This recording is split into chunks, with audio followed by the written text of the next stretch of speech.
Friends, ಈಗ ನಾವು ಗೂಟ ಹೊಡಿಯಕ್ಕೆ ಹೋಯ್ತಾ ಇದೀವಿ ನೋಡಿ. ಹಂಗಂತ ನಮ್ಮನ್ನ ಗೂಟ ಹೊಡೆಯೋರು ಅನ್ಕೊಬಿಟ್ಟಿರ್ ಗಾಯ್ಸ್. ಇಲ್ಲ, ನಮ್ಮ ದೊಡ್ಡಪ್ಪ ಹೇಳಿದ್ರು ಕಿತ್ಕ ಬಂದ್ಬಿಟ್ಟೈತೆ, ಹೋಗಿ ಗೂಟ ಹೊಡೀರಿ ಅಂತ.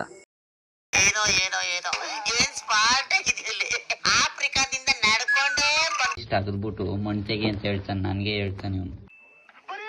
ಅಷ್ಟು ಉದ್ದದ ಗೂಟ ಇಡಬೇಕು. ಈಗ ಇಲ್ಲಿ ಗುಂಡಿ ತೆಗೆದಾಯ್ತು, ಈಗ ಗೂಟ ಹೊಡಿಯದೆ. ಜೊತೆಗೆ ಮೀನ ಉಂಡ್ಬಿಟ್ಟು ಹೆಂಗ್ ಹೊಡಿತಾನೆ ನೋಡಿ ನೋಡಿ.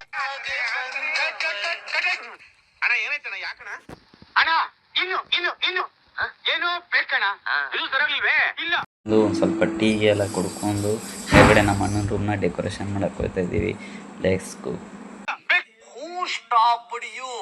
ನಿಮ್ಮನ್ನ ತಡೆದಿರುವವರು ಯಾರು? ಫಸ್ಟ್ ನಾವು ಪ್ಲಾಸ್ಟರ್ನೆಲ್ಲ ಕಾಡ್ಗೆ ಅಂಟಿಸ್ಕೊತಾ ಇದ್ದೀವಿ. ಫುಲ್ಲು ಜೋರಾಗೆಲ್ಲ ಸಾಂಗ್ ಎಲ್ಲ ಹಾಕೊಂಡು.